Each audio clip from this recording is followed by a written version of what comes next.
Assalamualaikum warahmatullahi wabarakatuh. Yang saya hormati pada Bapak-Bapak guru, khususnya Bapak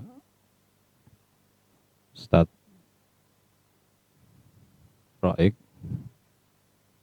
selaku host, kemudian pada anak-anakku semua, khususnya kelas 8, ya, yang kali ini bisa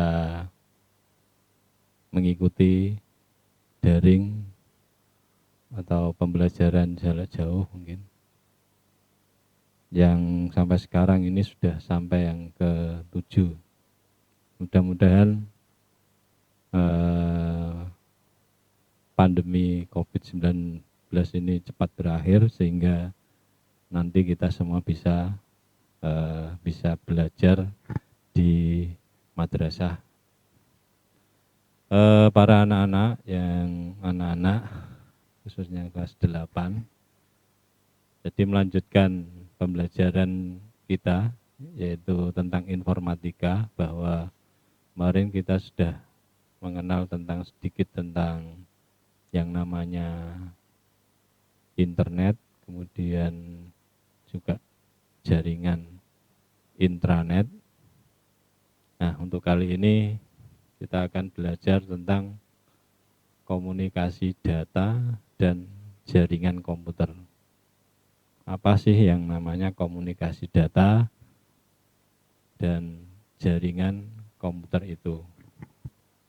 Mungkin untuk materi informatika kelas 8, memang kalau kita cari di Google itu agak kesulitan, dan dari BSI sendiri itu belum ada. Jadi mungkin nanti materinya bisa kalian kalau catat atau di screenshot bisa. Nah, kali ini kita akan bahas yang pertama itu pengertian dari komunikasi data. Kemudian yang kedua, perangkat jaringan komputer. Yang ketiga, jaringan komputer. Terus dan yang keempat adalah jaringan nirkabel. Oke. Untuk pembahasan yang pertama, ini ada 4 pembahasan. Kalau waktunya mungkin menyandak ya kita semuanya, kalau tidak nyandak nanti kalian baca sendiri. Oke. Yang pertama, pengertian komunikasi data. Komunikasi data adalah proses pengiriman dan penerimaan data atau informasi dari 2 atau lebih device. Device itu artinya alat, seperti komputer atau laptop, printer, dan alat komunikasi lain yang terhubung dalam sebuah jaringan. Nah, jaringan ini yang dimaksud itu adalah baik itu lokal maupun yang luas seperti internet. Itu namanya komunikasi data. Seperti kalau di internet itu kita email, kita kirim email, itu namanya komunikasi data tapi lewat internet. Telepon, kita telepon, itu namanya komunikasi data lewat termasuk lokal atau interlokal. Ada 2 komunikasi interpersonal.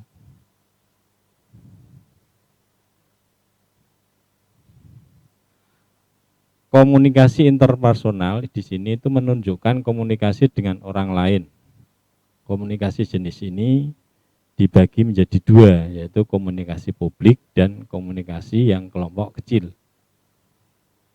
Untuk komunikasi interpersonal ini adalah contohnya melalui telepon, nah, itu namanya. Kemudian broadcast, email, remote login, file transfer, HTTP atau hypertext transfer protocol, dan lain-lain. Nah, sekarang jenis komunikasi data. jenis komunikasi data ini ada dua. Yang pertama melalui infrastruktur terestrial.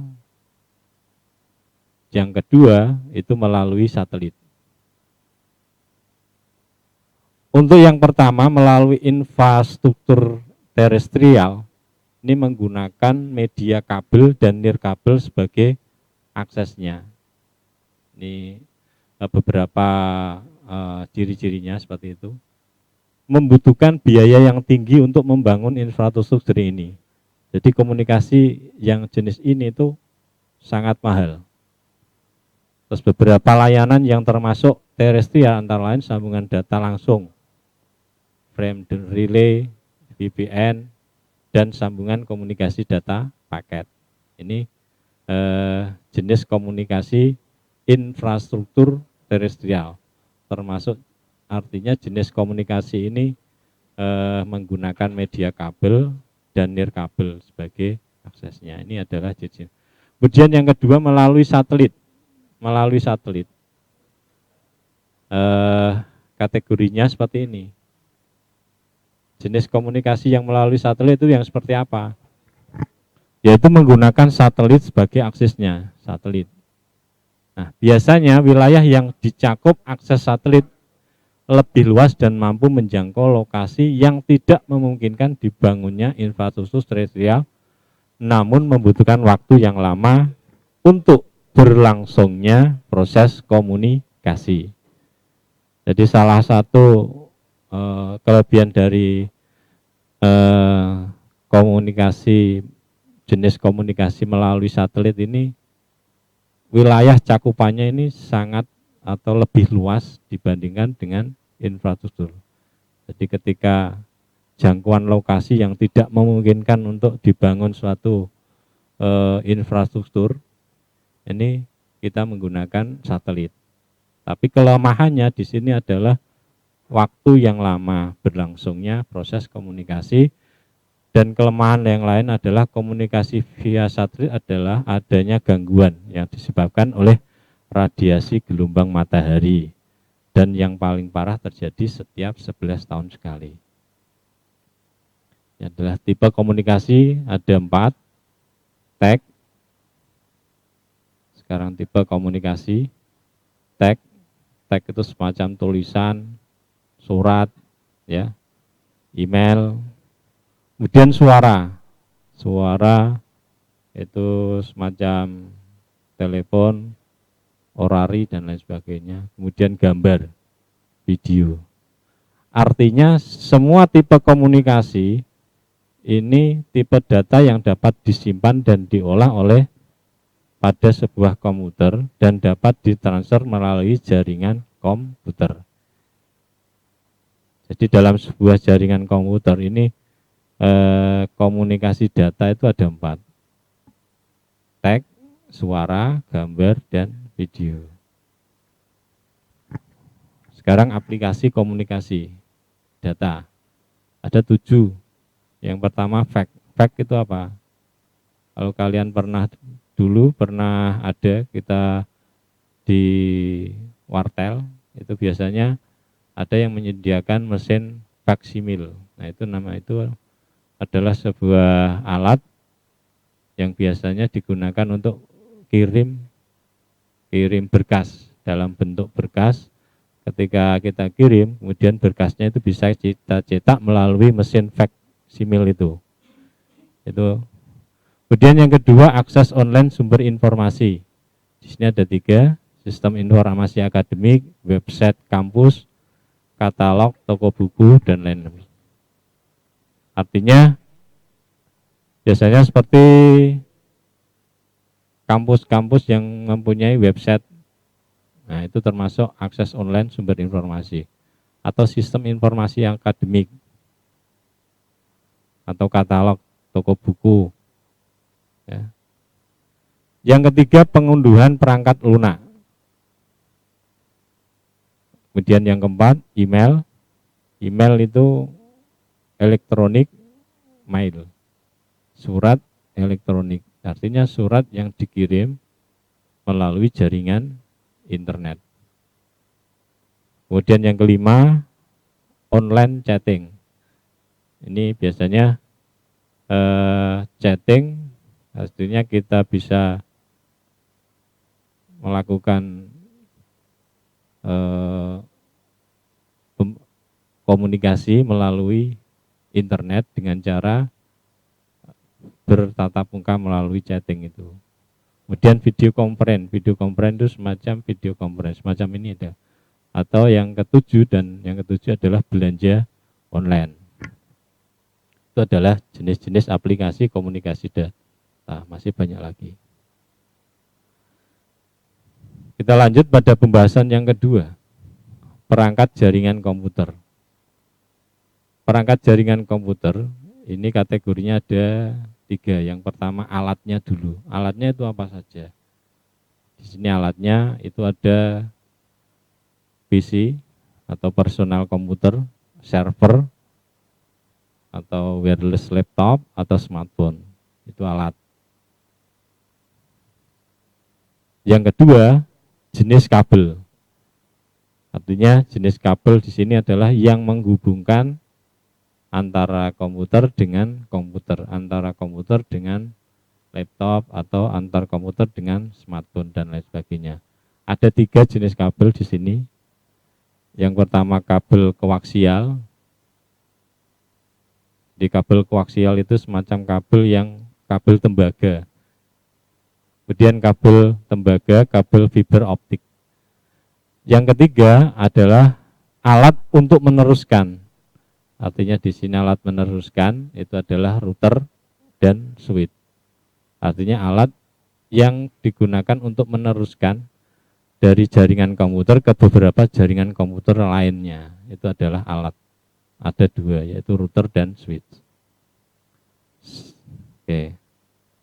Sekarang server. Server itu apa? Server itu adalah komputer yang didedikasikan untuk menyediakan sejumlah layanan yang diperlukan komputer lain atau klien. Itu namanya komputer server. Biasanya komputer server itu spek atau spesifikasinya itu tinggi.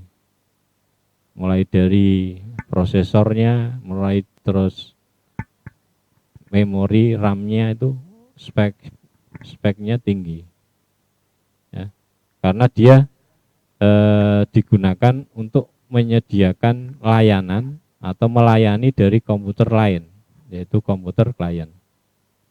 Contoh server mail database, server mail, server file sharing. Ya. Kemudian router. Router itu apa? Jadi router kalau tadi itu yang meneruskan. Jadi router itu perangkat jaringan yang fungsinya untuk menghubungkan beberapa jaringan atau network. Baik jaringan yang menggunakan teknologi sama atau yang berbeda. Misalkan yang menghubungkan jaringan topologi bus, topologi star, atau topologi ring. Jadi router ini fungsinya itu sebagai penghubung beberapa subjaringan. Yang kedua, untuk meneruskan data pada subjaringan yang berbeda. Jadi ini adalah perangkat dari jaringan komputer. Kemudian ada lagi switch. Switch ini sebuah alat jaringan yang melakukan penjembatan tak tampak atau penghubung penyekatan segmentation banyak jaringan dengan pengalian berdasarkan alamat. Gampangannya hub sebagai jaringan yang melakukan jembatannya. Jadi ketika jaringan komputer yang kita lalui itu sangat jauh, nah ini adalah alat switch ini digunakan sebagai jembatannya.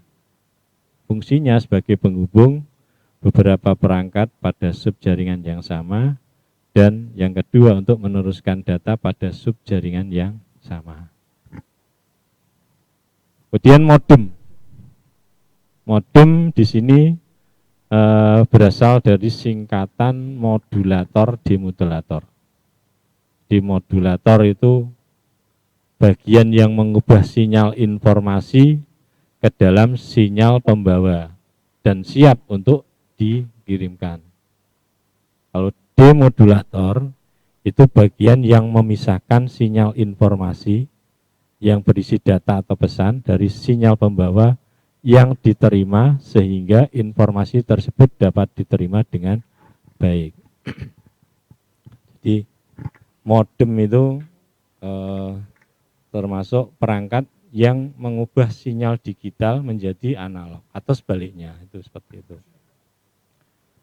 Contoh misalkan kalau kita akses internet menggunakan modem, itu pasti modem itu disalurkan melalui jaringan telepon atau melalui jaringan satelit.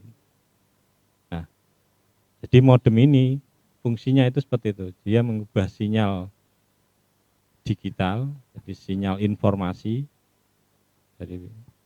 kemudian diubah menjadi sinyal analog, kemudian akhirnya bisa diterjemahkan di dalam komputer di penerima. Kemudian yang berikutnya adalah access point. Ini digunakan pada jaringan nirkabel atau jaringan tanpa kabel. Perangkat jaringan yang berisi transceiver, transmitter, receiver, dan menerima sinyal ke dan dari klien.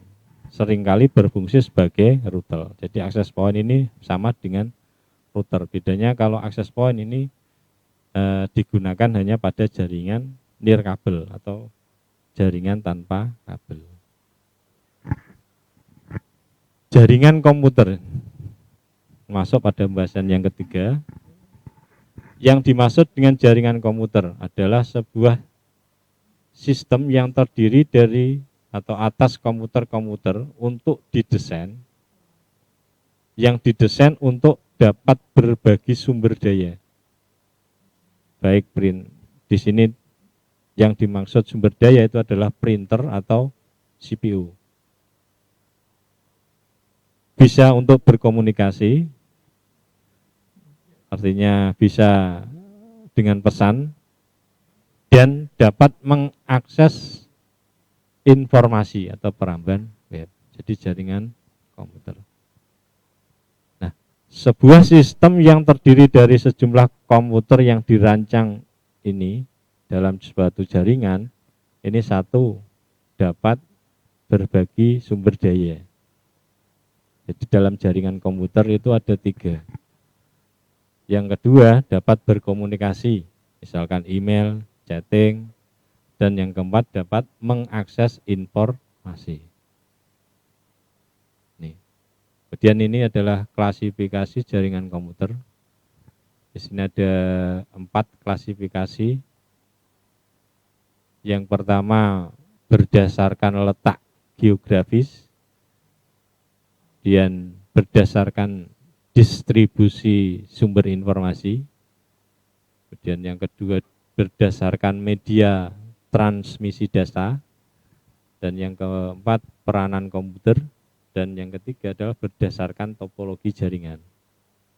Jadi klasifikasi jaringan komputer ini ada 5. Kemudian berdasarkan letak geografis jaringan komputer ini ada 3. Yang pertama LAN atau Local Area Network. Ini adalah jaringan lokal. Kemudian MAN atau Metropolitan Area Network atau jaringan dalam kota. Artinya jaringan yang menghubungkan antar jaringan lokal dalam satu kota. Kemudian WAN itu adalah Wide Area Network. Ini adalah jaringan yang lebih luas, yaitu jaringan antar wilayah. Bisa antar kota, antar negara, antar benua bahkan. Kemudian jaringan komputer berdasarkan distribusi sumber informasi. Ada 2. Yang pertama terpusat.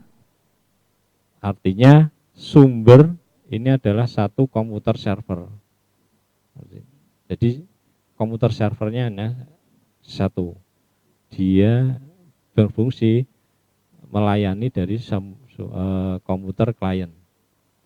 Kemudian yang kedua, jaringan komputer berdasarkan distribusi sumber informasi. Yang kedua adalah terdistribusi. Ini adalah beberapa server, artinya lebih dari satu server yang melayani beberapa klien. Kemudian berdasarkan media transmisi, ada dua, jaringan kabel dan jaringan nirkabel.